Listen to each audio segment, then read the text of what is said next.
ఓం నమ శివాయ. మేమైతే ఈరోజు ప్రయాగ్రాజ్కి వెళ్తున్నాము. ముందుగా అయితే ఇంట్లో పూజ చేసుకొని తర్వాత ఈ టీటీలో అందరూ మా ఫ్యామిలీతో కలిసి వెళ్తున్నాము.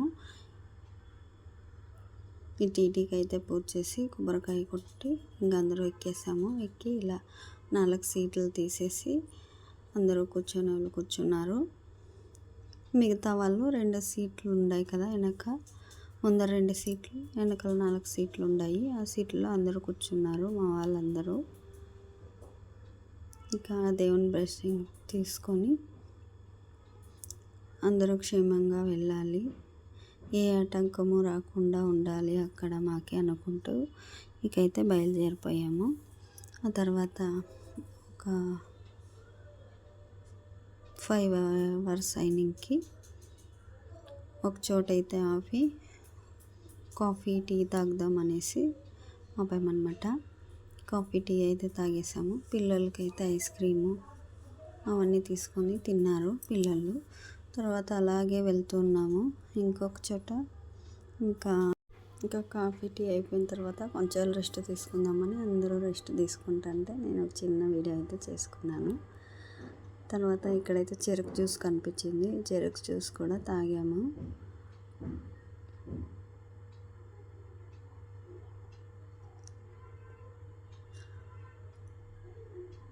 అలాగే ఇక్కడ రోటీ కర్రీ, పన్నీర్ కర్రీ అయితే తినేసాము. ఇక ఫైనల్గా ప్రయాగ్రాజ్కి అయితే చేరుకున్నాం అన్నమాట.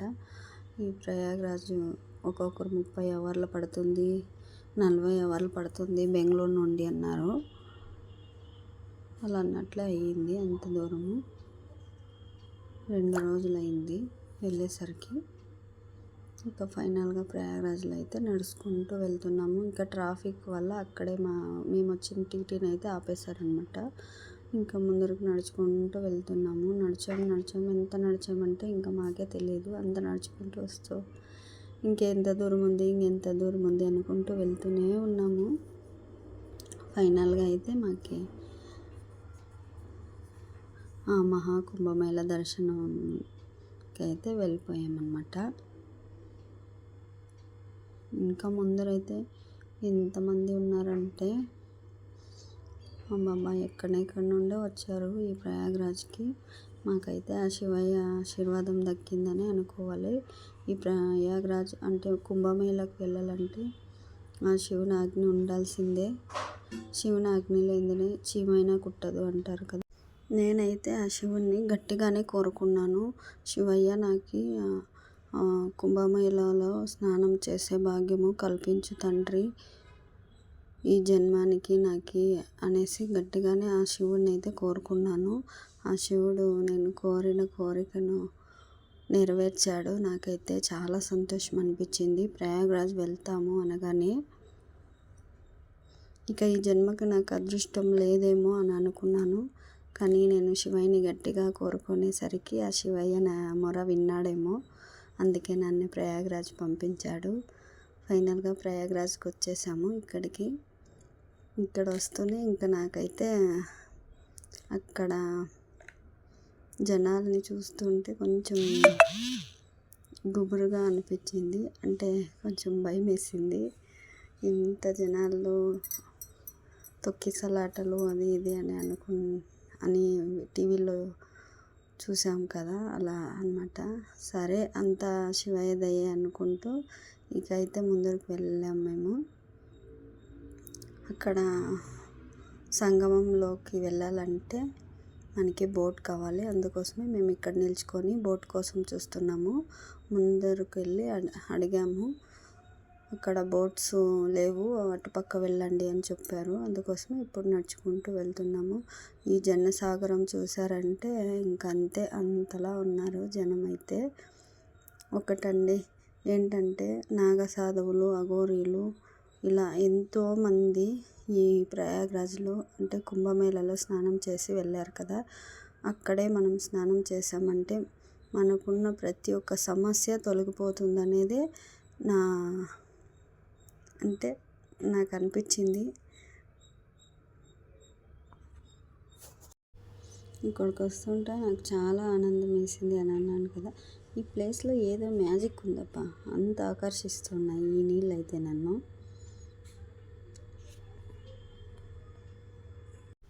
పురాణాల ప్రకారం విష్ణువాహమైన గరుడ స్వామి ఈ కొంబని తన రెక్కల పైన తీసుకొని వెళ్తుంటే 4 చుక్కలు కిందలో పడ్డాయి అన్నమాట. ఆ పడిన చోటే హరిద్వార్, ప్రయాగ్రాజ్, ఉజ్జయిని, నాసిక్ అన్నమాట. ఇప్పుడైతే మేము ప్రయాగ్రాజ్లో మహాకుంభ స్నానం చేస్తున్నాం. ఇక బోటింగ్ నుండి వ్యూ అయితే అదిరిపోయింది. ఇక ముందరికి వెళ్ళి మునిగేటప్పుడు ఫస్ట్ పసుపు కుంకుమ వేసి దండం పెట్టుకొని మునుగుదాం అనేసి పసుపు కుంకాన్ని అయితే వేస్తున్నాను అక్కడ నేను. ఇక ఒక మునిగేసరికి చలి ఎక్కడ వెళ్ళిపోయింది. అంత మ్యాజిక్ ఉంది ఈ నీళ్ళలో అయితే.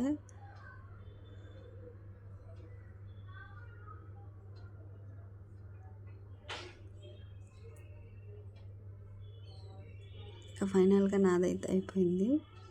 ఇంకా మా వాడిదనమాట. ఇంకా వాడు మునగాలని హర హర మహాదేవ్ శంభో శంకర్ అనుకుంటూ ఇంకా వాడు కూడా మునుగుతున్నాడు.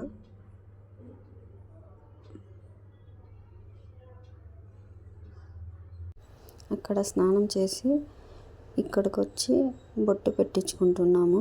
ఆ బొట్టు పెట్టిన తర్వాత అక్కడున్న వైబ్రేషన్తోనో ఏమో తెలీదు, కానీ నాకైతే చాలా బాగా అనిపించింది.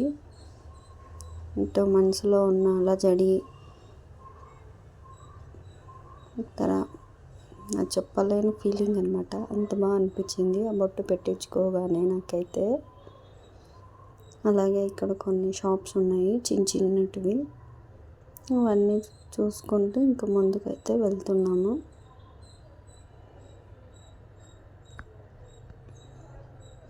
సరే అని ఇంకా మా బాబు అయితే ఒక టీ తీసుకున్నాడు, టీ బిస్కెట్ తీసుకొని ఇంకా వాడైతే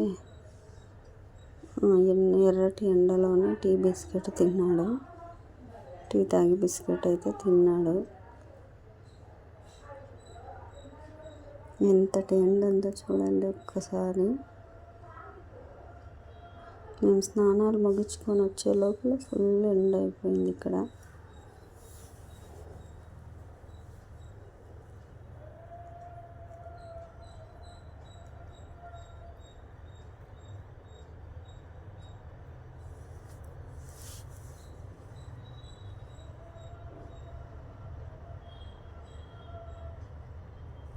మహాకుంభమేళ జరుగుతుంది. సిద్ధయోగం కూడా ఏర్పడుతుందట. స్నానాలు చేసేవాళ్ళు తప్పకుండా ఇక్కడైతే స్నానాలు చేయండి.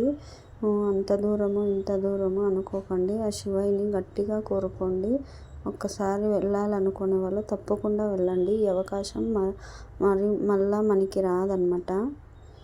ఒక్కసారి అనుకొని వెళ్ళేసి రండి ఎవరైనా కానీ. కుంభమేళ మహాస్నానం అంటే ఎంతో పవిత్రమైంది. Subscribe to Kumari Ranga channel.